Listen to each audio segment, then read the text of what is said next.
Hello everyone, today we are going to learn how to play Perfectly Wrong by Shawn Mendes, and it sounds like this.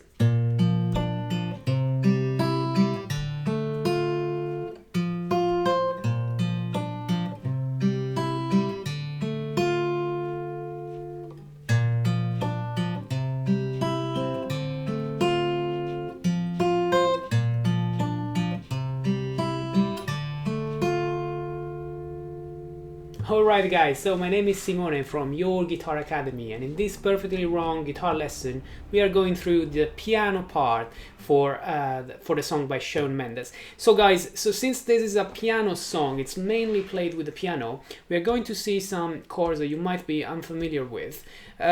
So please check the link in the description to see all the chord diagrams, and you will have access for free to a full write-up of this lesson. And don't forget to subscribe to our channel if you want to watch other Shawn Mendes guitar lessons. Okay guys, so let's get started with acoustic guitar in standard tuning and capo on the 5th fret. Now, let's start seeing the first arpeggio, which is the main one, and it's played through intro and verse, and then it's the same through the chorus as well. So to do that, we need an F, played with a spread voicing, one of the techniques that Shawn Mendes really likes on guitar and piano. So if you check the other video tutorials that I did for Shawn Mendes songs, you will find the spread voicings on the chorus quite often. So the first one, for the F, it's played with the first finger on the 6th fret of the guitar, which means basically the first fret after the capo 5. Then the 3rd fret, you go with the ring finger on the A string, 3rd fret, and then the 2nd finger goes on the 2nd fret of the G string. So you only play 3 notes. You don't really need to play the full chord if you don't want to. You really need 1, 2, and 3 notes. Now, the way you play them is... Okay, so it's a sort of 1 and 2 and arpeggio in 8 basically, and I find myself comfortable playing this with thumb, thumb, middle, thumb. Okay, so I play E, A, G, A strings while I do that. Then I switch to a G, but again, I don't really need to play the full G, so my suggestion is just to place your 3rd finger on top on the 3rd string, and that's it. You don't need anything else for this G, and just do the arpeggio with E, D, B, D strings. Okay, and I do them with thumb, index, ring, index. So far the first 2 chords that will be for most of the song will be like 1 and 2 and 3 and 4 and then you switch to the 3rd chord that we need, which is an A minor 7 with 2 fingers like this, and you're going to do it with only 3 notes, the A, D, and B strings, and the way I play them is thumb, index, and ring finger again. Then you take a break. You stay there and you play a C major with this voicing that I suggest you to do with ring finger on the 3rd finger, on the 3rd fret of the A string, 1st finger on the 1st fret of the B string, and then stretch your pinky at the bottom on the 3rd fret of the bottom E string, and you play only 3 strings, A, B, and E strings. You can play with them with, for instance, thumb, index, and middle finger, but feel free to change the fingers you use. It's absolutely fine.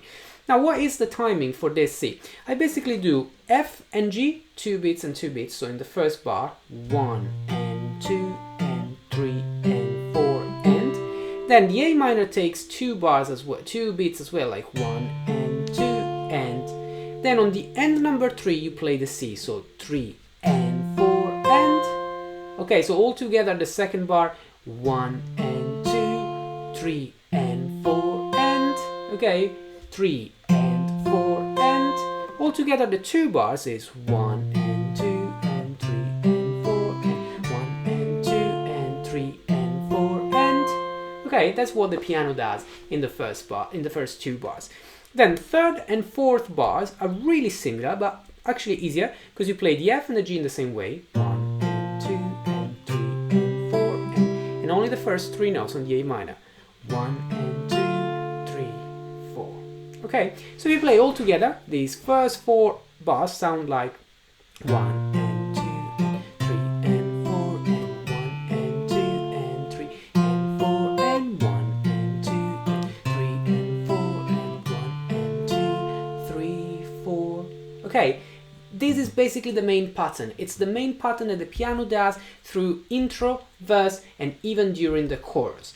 Then there is a change in the pre-chorus. For this change in the pre-chorus, we need other chords. So the first chord you need is an E minor, but you're going to play 3 strings, so D, G, and B, and then with the thumb, the A string separately. So since the thumb is playing the 2nd fret of the A string, you're playing a B basically, I call this chord E minor over B, so E minor / B, to say that you are playing an E minor, this chord, but the note on the bass is going to be a B and not an A.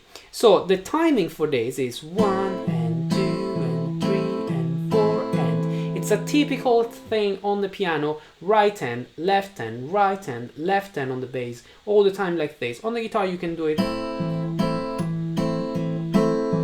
Then the second chord is an F, but you're going to play the F without the 2nd finger here. So thumb, 3rd, 4th, open G, 1st finger on the 1st fret of the B string, and this is called F sus2 because you're playing the G, which is the 2nd degree as an open string.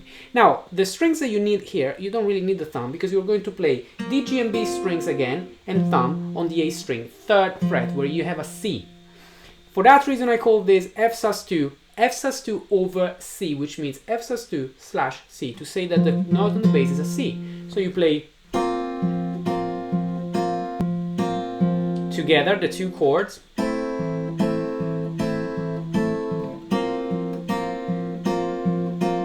Okay, these are the first 2 bars. 3rd and 4th, very similar, still E minor, same thing on the 3rd. Still F sus2 on the 4th bar, but you don't play now the C on the bass, you play an open A. So you just need to place the 3rd finger on the 3rd fret of the D string and the 1st finger on the 1st fret of the B string, and leave the A string open, because that will be your bass. So you would just do 1 and 2 and 3 and 4, and if you play these 4 bars all together, they make sense. They sound like 1, 2, 3, 4, 1, 2, 3, 4, 1, 2, 3, 4, 1, 2, 3, 4. Right? They're very beautiful. Then on the 5th bar, you're going to play a G, again with the same shape you played before, only 3rd finger here on top, and you do the same 3 strings, D, G, and B, and top 1 with the thumb. So 1 and 2 and 3 and 4, and you go to an A minor 7 on the 6th bar with 2 fingers, like we were playing before. Same strings, but the thumb plays the A, the open A. So you play 1 and 2 and 3 and 4, and 7th bar you play E minor 7 over B like in the 1st bar, 1 and 2 and 3 and 4, and 8th and last bar you play an F, full F this time, just 1 stroke that you can do with the thumb, like this, making sure you don't play the bottom string. You want to stop your thumb on the B string like this. Let's go through the 8 bars all together slowly so that you can get used to the sound as well. 1 and 2 and 3 and 4 and 1 and 2 and 3, 4 and 1 and 2 and 3 and 4, 1, 2, 3, 4, 1, 2, 3, 4, 1, 2, 3, 4, 1, 2, 3, 4, 1, 2, 3, 4, and you come back to main pattern for the chorus this time. Now, when you do this main pattern that we saw before, there are a few variations here and there on the 2nd and the 4th bar, basically when you play the A minor. I want to show you a couple of them. One variation happens in the 2nd verse, which is basically when you play the last bar, so the 4th bar after F, G, A minor, instead of going to C or doing any, or leaving just the A minor like this, you're going to play this thing that the piano does on the right hand, which means on the same chord, on the A minor 7, you are playing only 3 strings, D, G, and B, 3 times, and one last time, the 4th time, lifting the 1st finger so that you can hear the open B, like 1 and 2, and they would be on the beats 3 and 4, so they would be actually 3 and 4, and all together they sound like 1 and 2 and 3 and 4 and 1 and 2 and 3 and 4 and 1 and 2 and 3. It's one thing that happens more than once, so that's the reason why I wanted to show you this variation. Another variation happens, I think in the second chorus or in the second half of the song anyway, which is when you go to C in the second bar. So after F, G, A minor, and you know that you play like, rather than playing this pattern, you play a C even easier without the pinky at the bottom, so only third finger and first, and you play thumb on the A, then index on the G, ring finger on the open E string, and second finger, the middle finger, on the second string. So you play actually it's 3 and 4 and, okay, that's the pattern. And you do it straight after the A minor, so starting on the beat number 3, not on the up beat number 3. So it sounds like 1 and 2 and 3 and 4 and 1 and 2 and 3 and 4 and... Okay, this is just obviously if you want to be super accurate and you want to do exactly the piano part with all the variations that you can hear there. Okay, now this is basically pretty much there is in the arpeggio. There is a guitar playing the same arpeggio in the second half of the song, pretty much at the end after the second chorus. And if you want to play also the strumming pattern that you can hear there in the second half, or in general, if you're not familiar with these arpeggios and you just want to play strumming, you can play the same chords that I showed you, just playing all downstrokes. So for instance, the main pattern is going to be 1 and 2 and 3 and 4, 1 and 2 and 3 and 4, and 1 and 2 and 3 and 4, and 1, 2, 3, 4. So what am I playing? I'm playing F, for instance, in bar chord, or you can play like this if you like it. I like it a lot. G, normal G, full G, A minor, or A minor 7 if you want to play the A minor 7 because you know it's even better. Then just add one finger to play the C. Then again F, G, A minor 7.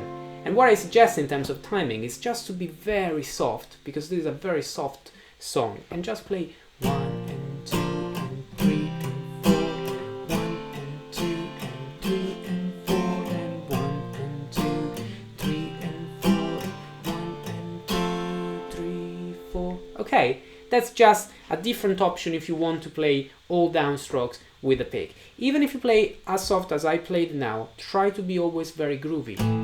Like for instance, if you want to add a tiny bit of palm muting, that sounds even more groovy. Still soft, but...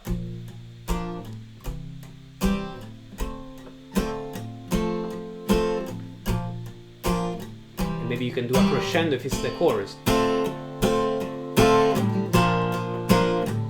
Just more dynamic, right?